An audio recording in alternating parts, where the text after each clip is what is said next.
that was a very serious situation because there was no one around me. The last vessel I got to see was about 3 weeks before. So I said, this is going to be tough. And so there was one option, only one option to survive, which was row as fast as I could to go to this small archipelago, San Pedro, San Paulo, which, by the way, I didn't even know whether there was someone on it or there was totally deserted island or archipelago.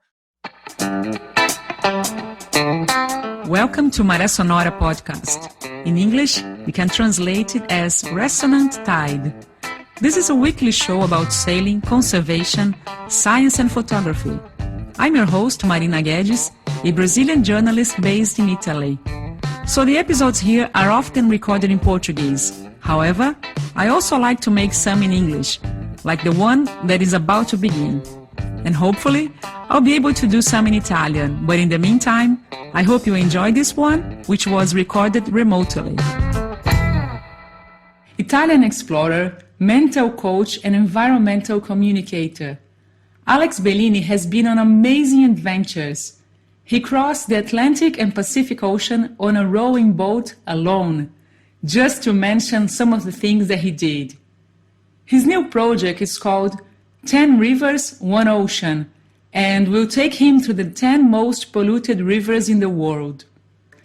In this episode, Alex is going to talk about some incredible moments of his life, such as struggling to survive without food in the middle of the Atlantic. I hope you like it, and please, if you do, don't forget to subscribe and follow us on your favorite podcast app. Thank you for listening. Alex Bellini, thank you so much for accepting my invitation. It's a real honor to speak to you and to have you on the show today. Thank you, Marina. Very nice to talk to you today.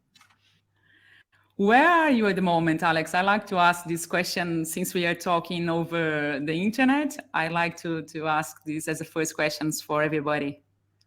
At the moment, I'm in Trieste, which is in the far east, northeast of Italy, not far from Venice. Your audience might be more familiar with Venice, but we are in Trieste. I'm Italian, but I'm not originally from this part of the country. I was born and raised in a small valley surrounded by mountains in Lombardia region. My hometown is called Aprica. It's a mountain region, but now we are in Trieste, my family and I. We have 2 daughters, and they are 10 and 12, and they are attending school here. Nice. And I think I would like to, as a first question, I would like to ask you about the quote that you can read on your website. Exploration is not a luxury, but a need of the human spirit. I would like to listen to you commenting on that, Alex. Yeah, sometimes I hear people saying that exploration is a sport for rich people, for wealthy people. Of course, it costs a lot of money, it costs a lot of pain, it costs a lot of time, and time and money are very limited resources nowadays. But I believe, and I strongly believe, and the more I travel, the more I believe what I'm about to say, that exploration is part of us, is needs for human being, because if we stop exploring, it doesn't really matter if it's the backyard or the wood next to you or the bottom of the ocean or whatever, the forest, the rainforest in South America. Well, if we stop exploring, we stop looking ahead. I believe that exploration goes hand in hand with curiosity and forward looking. And well, if we stop exploring, we kind of say ourselves, that's it, that there is nothing to do. We will get stuck in the present and not looking ahead in the future. If I had to consider what exploration had as an impact in my life, for me, has been transformative. I set off for the two biggest journey of my life when I was 20, 24, and I rode across the Atlantic Ocean and the Pacific Ocean. And those two journeys altogether, they have proved to be quite transformative. So this is why I believe that exploration is a serious matter. And you mentioned just now your two great adventure across the Atlantic and then across the Pacific. But prior to that, you also did pretty extreme events. How did you turn from land to sea? What motivated you to go across the oceans from those previous events that you went through? Well, mainly I am curious. I'm driven by curiosity. So I'm not specifically in love with one element. Instead, I am in love with knowing and filling the gap of knowing and doing. That explain my ability to switch from one environment to the other. I was, as I told you, I was born and grew up in a mountain region. So people would tend to believe that I am an alpinist, a climber, someone in love with, solid ground. But I'm not. I am everything but in love with mountains, and I rather love the horizontal dimension of the world. So I love the long distance, I love far horizon, I love the feeling of get lost, and also getting back to who I am and try to work out. I mean, any exploration, I would believe, is a great way to explore myself. So that's the main reason why I do what I do. It's not because I want to, again, set new records or go farther than anyone else. To me, exploration is it's a very personal matter. And the more I travel, as I said, the more I know myself. And elements comes in a very, I mean, I don't want to repeat myself too many times, but again, it doesn't really matter if I travel across ocean or frozen lands or desert. What I want to achieve is a better understanding of who I am, and I do whatever it takes to get there. And I hope by saying that you understand what I mean by that. Yeah, it sounds very interesting to hear you. I was wondering, what kind of learning did you get from those extreme events, like running marathons, like going through very inhospitable places? What kind of learning did you get from those previous adventures before sailing itself? A good question. I don't think that I can summarize all the takeaways that I've got in this first stage of my experience as an explorer. But I believe that first and foremost is to deal with feelings and emotional, and how emotion can really dictate the perception you have of the situation, which is very hard to manage. The emotional side, because we are driven by emotion. We make sense of the world by the emotion we feel, and so detaching myself from the emotion I'm feeling and try to see the situation from afar and try to distinguish what is reality and what is the perceived reality has been the main takeaway. And still it surprised me how little I know and how little I can manage what I had to understood, or what I understood back in times. I was preparing myself to talk to you, and I was watching some videos on YouTube, and you were talking about emotion. And I remember watching one, I think it was when you were crossing the Atlantic, your first ocean crossing, and you were mentioning food, like Italian food that you're missing. Like you start saying all sorts of pizza flavors and how much you wanted some grilled veggies. Do you remember Yes, that moment? of course I remember. I remember as it was yesterday, very clearly. I was about 6 months into this long expedition across the Atlantic Ocean, and one day, just out of a very easy day, I start dreaming of pizza. And dreaming of pizzas, you will be surprised to know, helped me to hold on a little longer.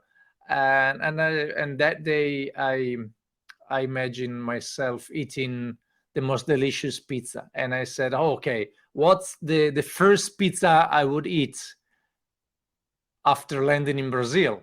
And I said, okay, I need to find a very good pizzeria in Fortaleza, because I need to get this pizza made for me.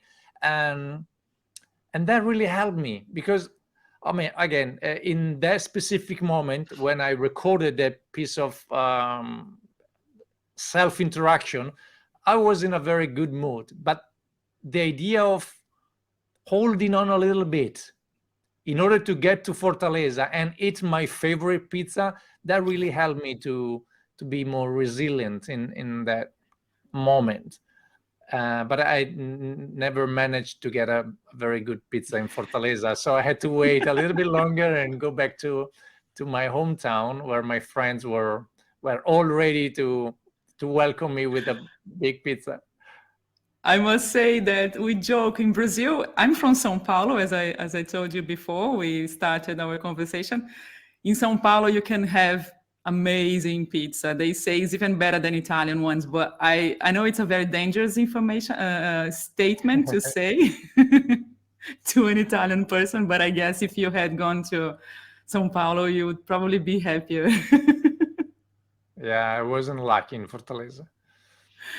And Alex, what about the boat that you used? Because you went across the ocean not on a sailboat, extremely harder and more different. You went rowing across both oceans.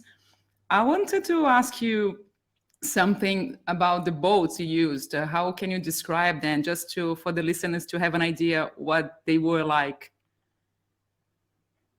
Well, the boat I use, in 2004, I made my first 2 attempts of rowing across the Atlantic Ocean.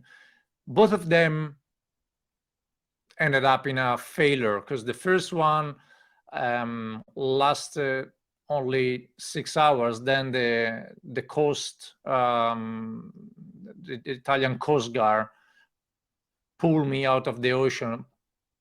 Actually, I was in the Mediterranean, so it pulled me out of the Mediterranean because the weather conditions were so poor that I couldn't even get away from the shore. So that was a very dangerous moment. So I was pulled by the Coast Guard out of the water. And the second attempt ended up in a shipwreck in Formentera, where I lost my boat. So when I say shipwreck, it was a proper shipwreck. And my boat got into a million of little pieces of plywood. So there was nothing left of my boat. So for the third attempt, I managed to buy a new boat from a German rower who had attempted to row the Atlantic Ocean unsuccessfully 2 years before. And so that boat was 7 21 feet long, so 7.5 meters of length, and by, I believe, 1.40 meters wide. It was a kind of kayak, a big kayak with two cabins, one in the back and one in the front. And the cabin in the back, I used to sleep in it, and there was all I need to sustain and to survive. There was my bed, there was my food supplies, all my technical equipment, including GPS, satellite phone, what else? IS, which is a kind of locator beacon, in emergency locator beacon, VHF radio, and there's the basic needs for surviving at sea. In the middle of the boat, there was an open area where I would row for up to 14 hours a day, and that was all. Very, very basic. And you can definitely, if you Google my name, Alex Bellini, you would find on Google, you would find lots of pictures of my boat, which is quite a interesting piece of technology, because it's made to survive the big ocean waves. Did you use the same boat for the second crossing across the Pacific? Yes, I used the same boat for the Atlantic, the Pacific in 2008, and also the Pacific in 2019, because even though I promised myself back in 2008 not to go on a rowing boat again after ever, in 2019, I set off from San Francisco and I rowed across the Great Pacific Garbage Patch, which is this big trash land. I mean, they call it Plastic Island, but it's not an island, of course. It's a kind of minestrone soup made of plastic debris. And so, in 2019, I rode across it. And you are tall, right? How high are you? What's your height? I am 1.19 meters. So yeah, I'm a little bit tall, but not as tall as many other rowers, because Italian rowers are famously for being quite high in stature. And I saw one of your books name, Mi chiamavano Montanaro. Montanaro is related to the mountains. What does that word mean, Alex? I'm sorry to ask you. I was just curious of the meaning. Of course. Montanaro means someone who had lived on the mountains. So Montanaro means a mountain guy. Normally, a mountain guy is a very, narrow-sighted and very stubborn,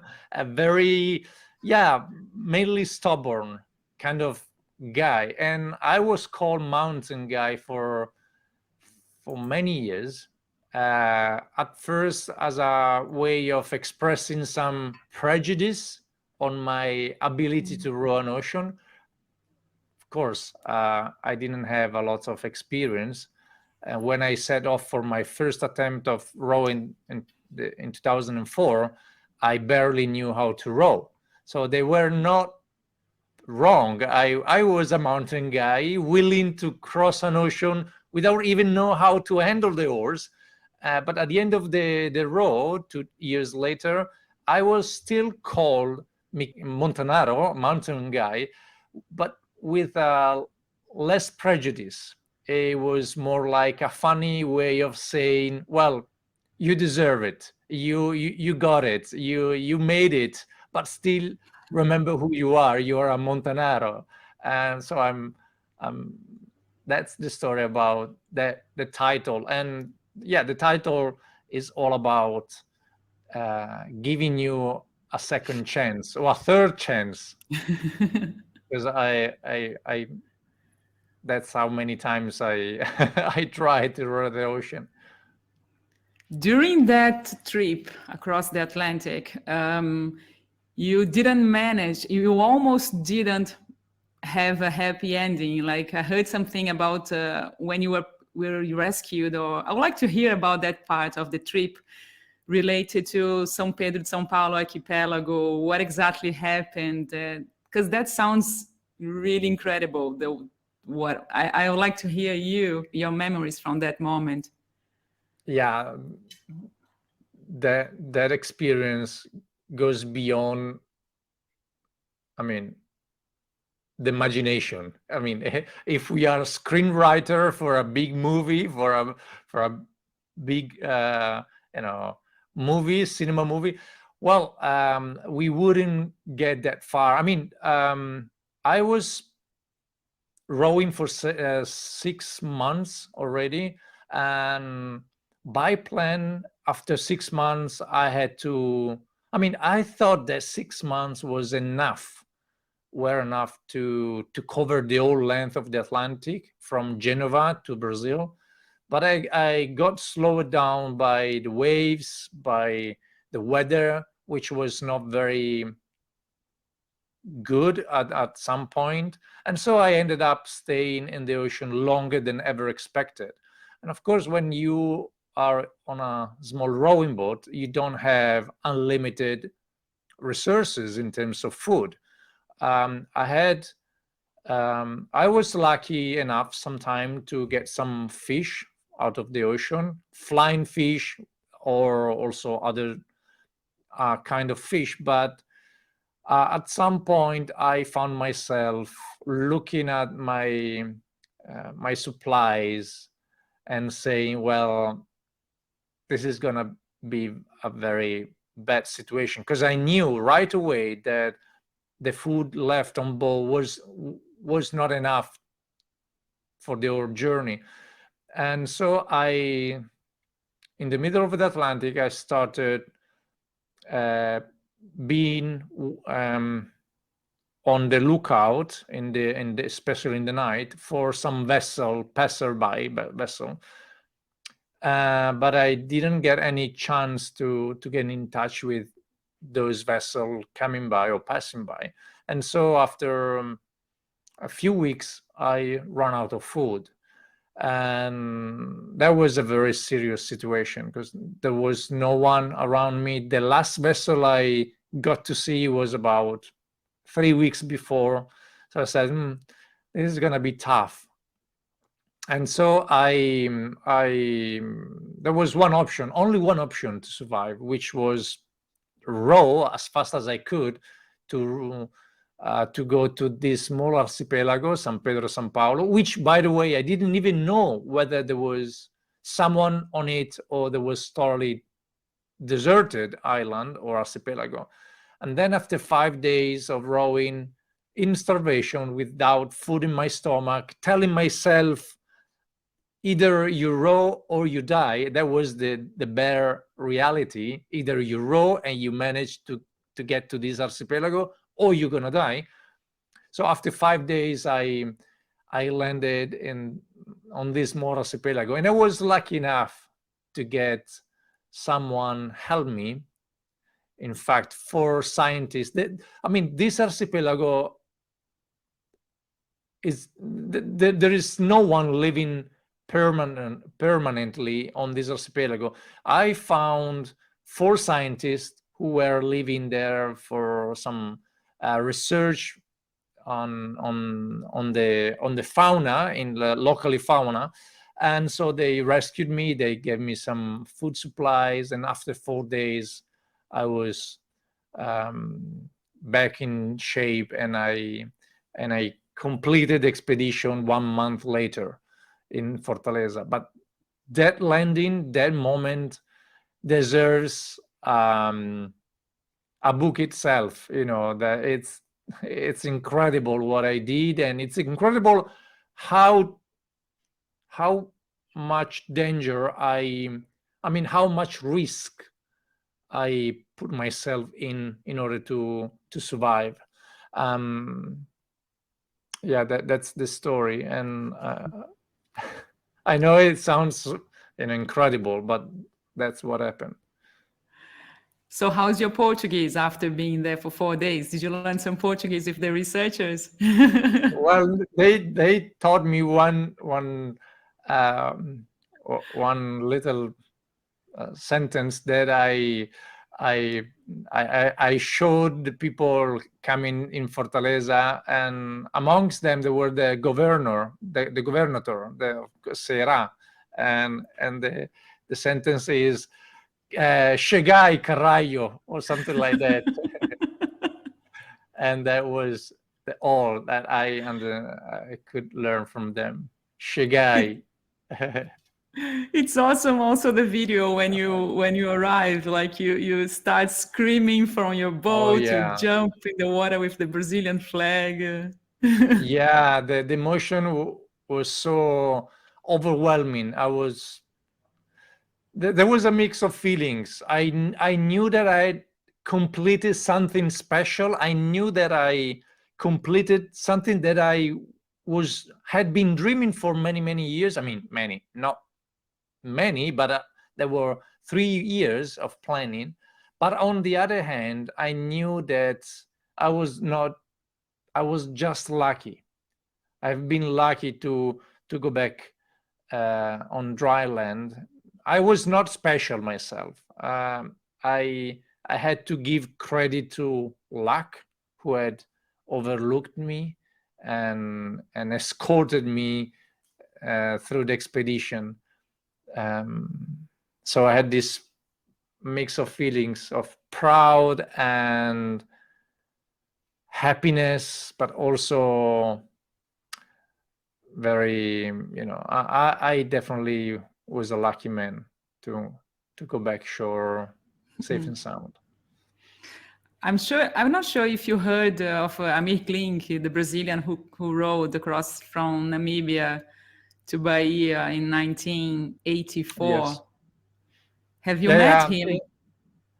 I didn't met him. I know who he was, and Amir Klink, and there was another ocean rower back in the 90s who was a French rower.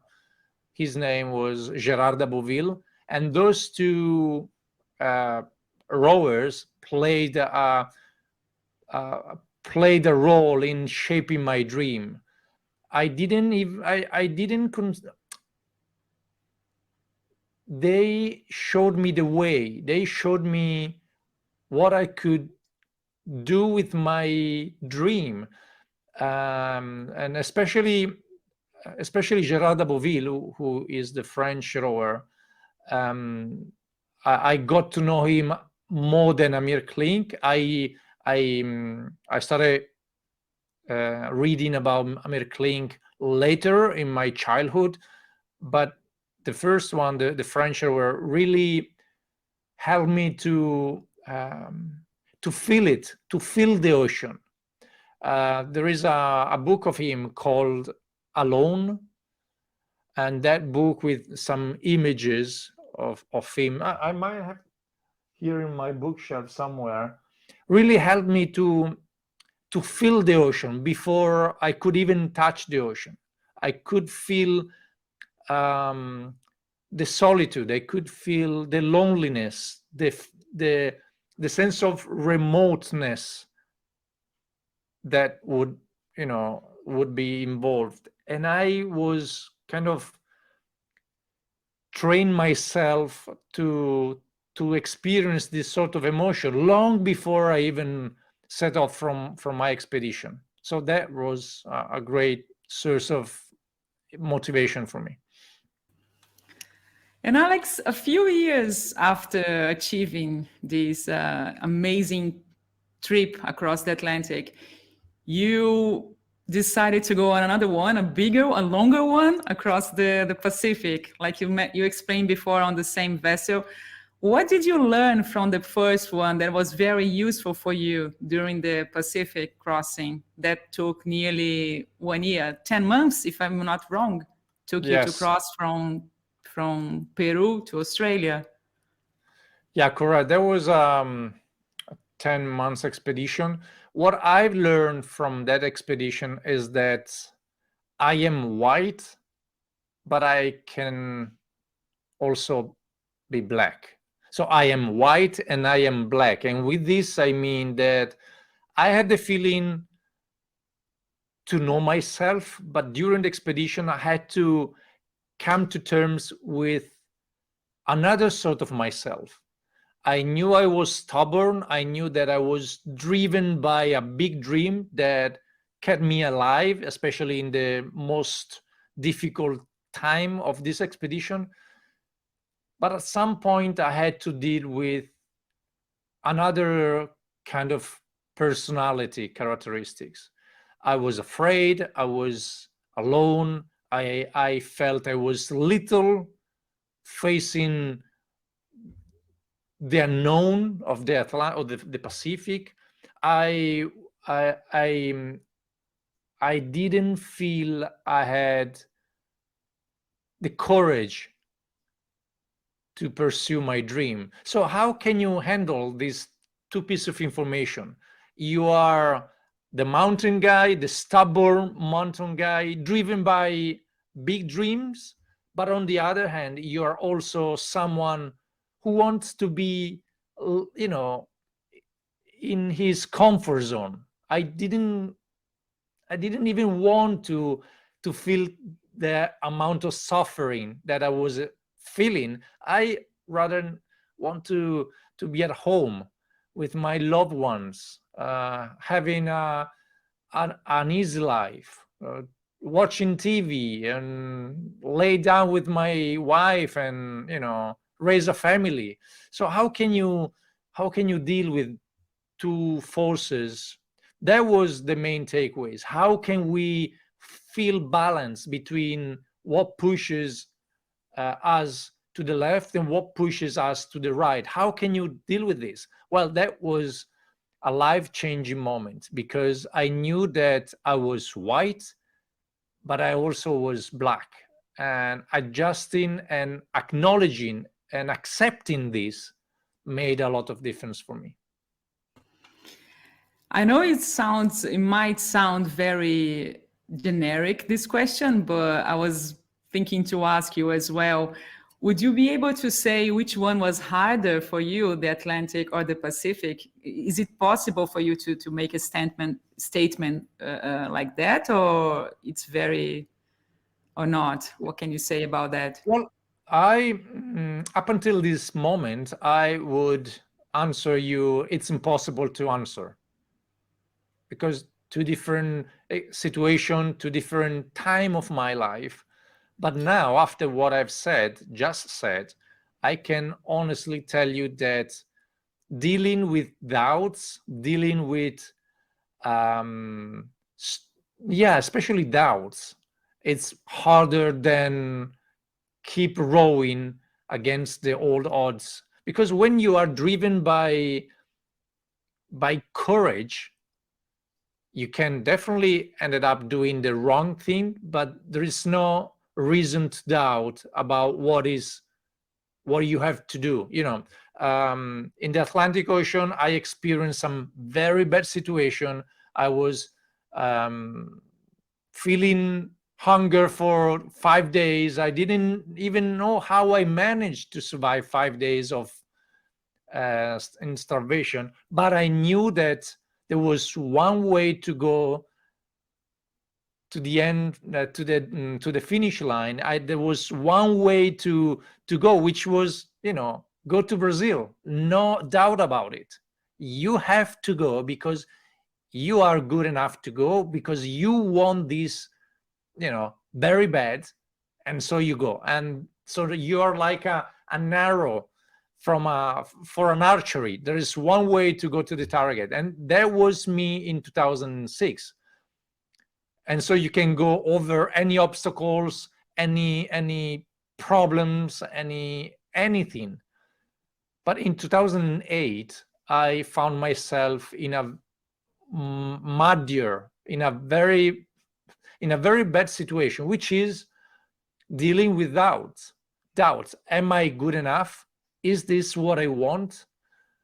What if I got hurt? What if my boat got destroyed? What if nobody could come and rescue me? What if I don't see my wife, my love of my life in the highs ever again. So those doubts really hit me on my core, on my heart, and I didn't know what to do.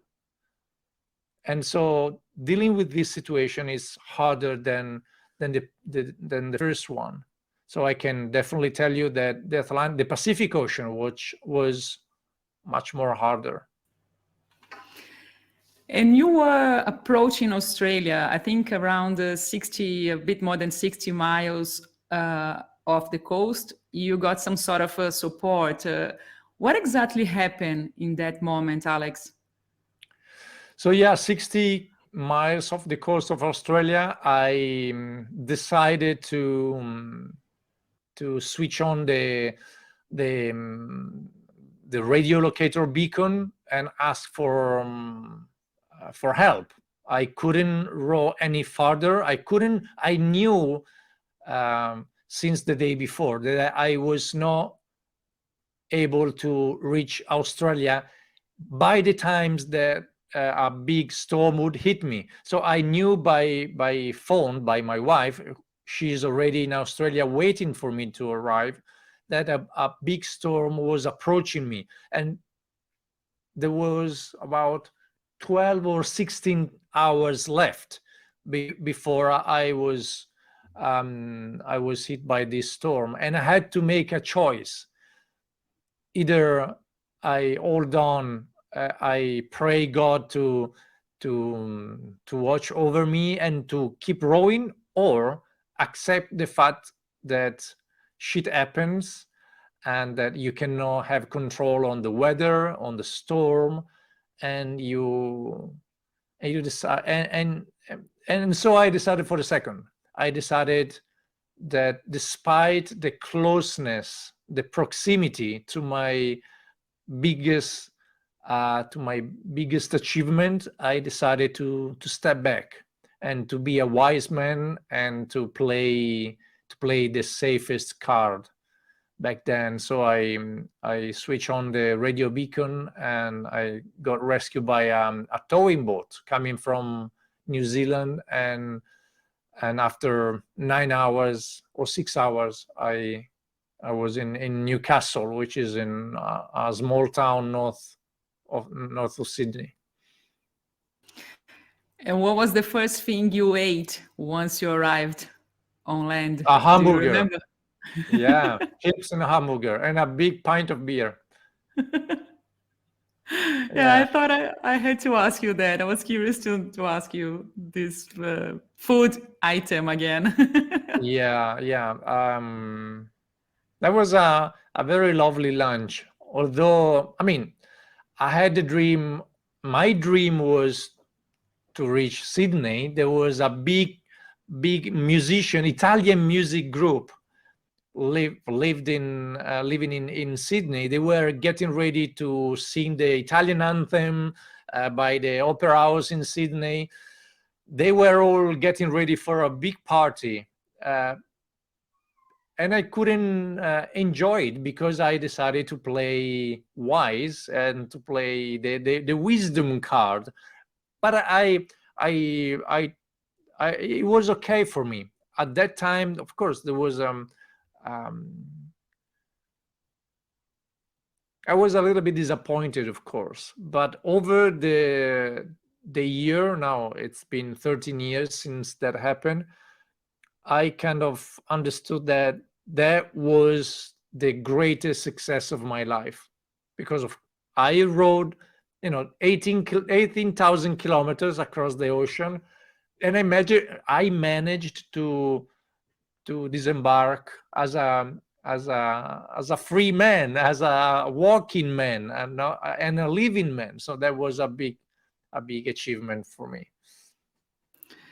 And you certainly have a very unique life and very unique background. It's super, super nice to hear you. Every time you speak, we can travel with you and start imagining. What do you think is harder, to do these sort of crossings or to get sponsors for your trips? Well, this is probably the hardest part of the job, because it's not my piece of cake. English would say not my piece of cake or not my cup of tea, meaning that sponsoring or dealing with sponsors or media also, I'm not very familiar with, but I got to know this, and then I got to manage this part. Also, my wife is helping me with this, especially with sponsoring. But it's all right. I mean, that's part of my job, and sometimes I got some people help me with sponsoring. Other times I do it myself.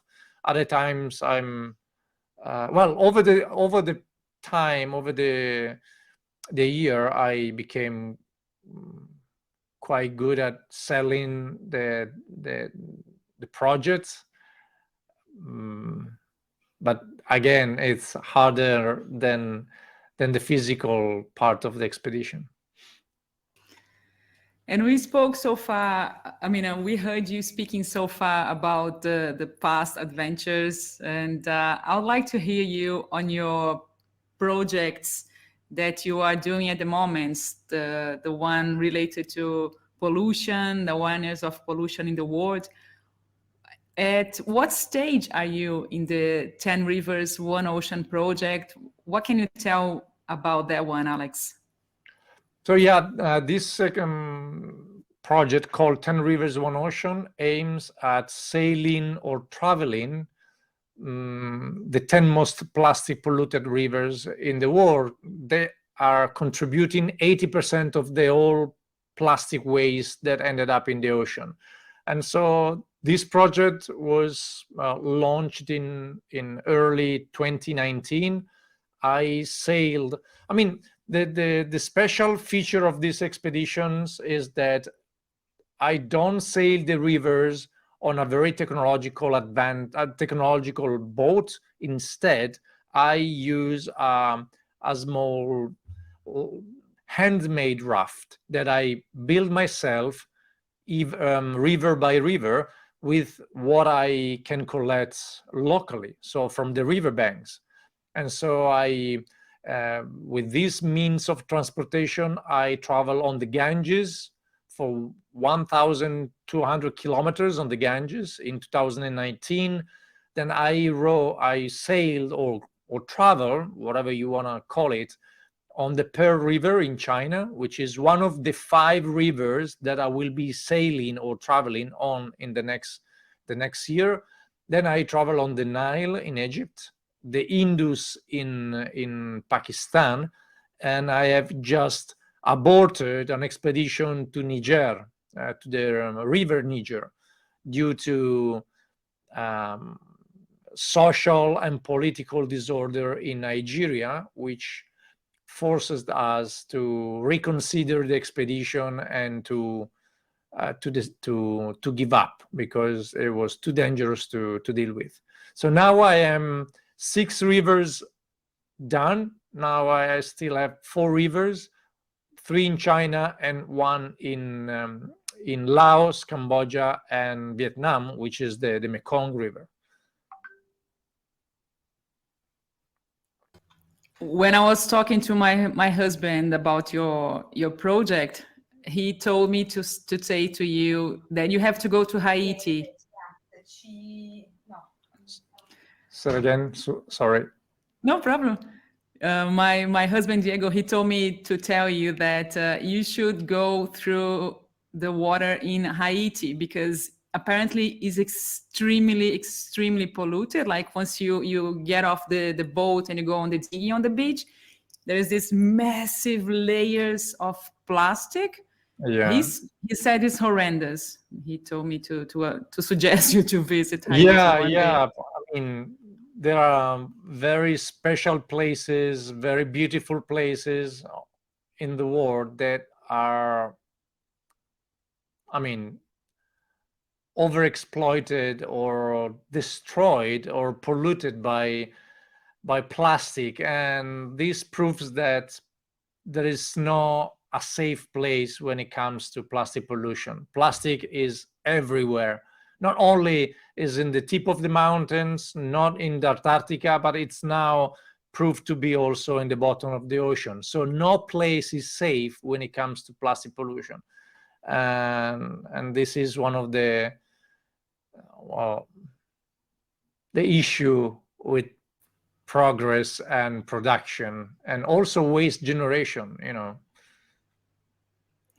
And how were these expeditions through these polluted rivers? What caught your attention? What can you think of as a striking moment for you through this project since you started in 2019, Alex?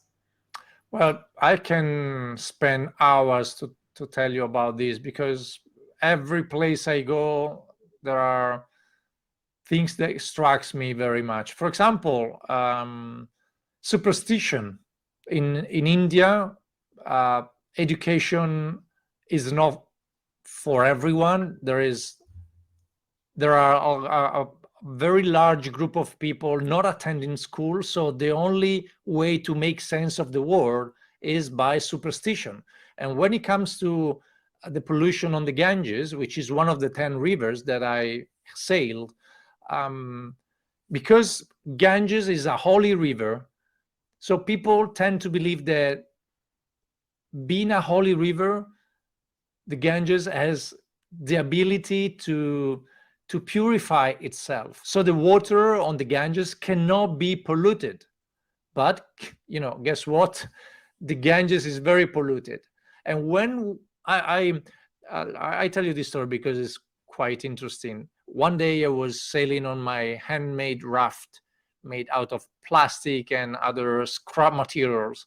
And I happened to meet a man who was pulling a bucket of water from the ground, from groundwater. And I asked him, can you please put it on the fire and bring it to a boiling temperature so I can drink it? He did that.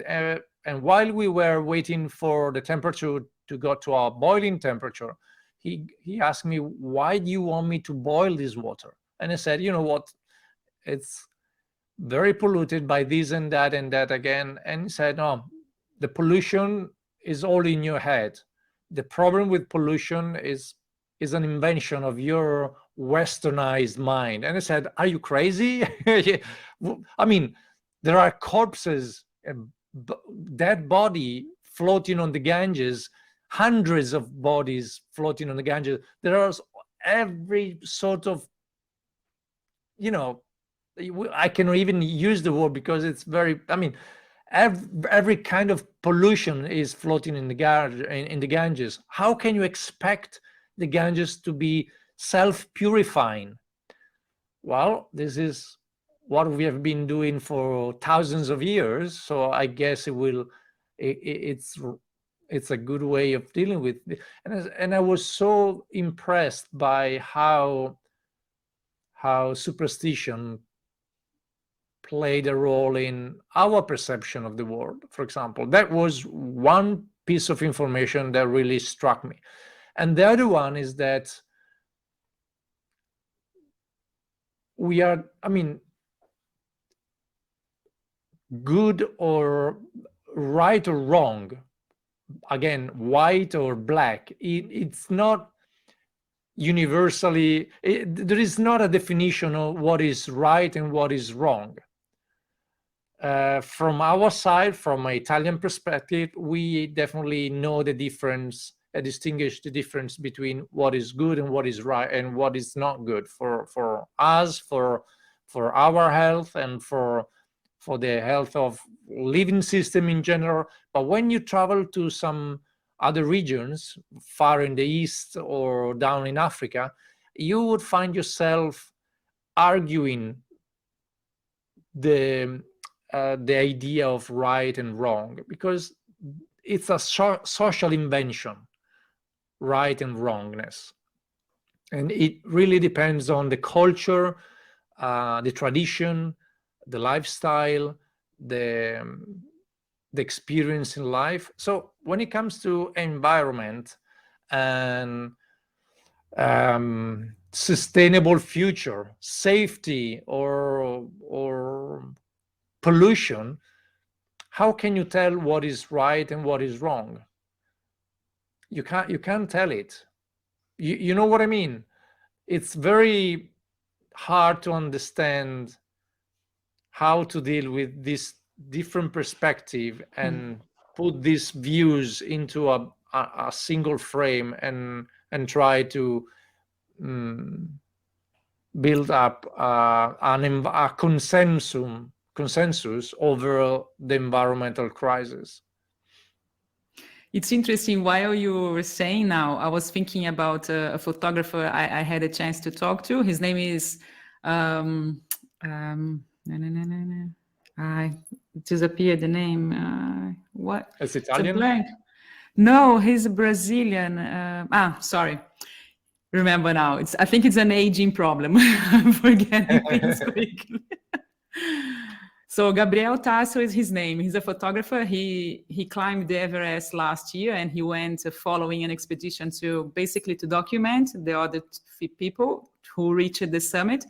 And he was saying that about the situation in Nepal, like throughout the mountain, how dirty it is, and about this pollution, like people visiting there and leaving oxygen bottles and so on.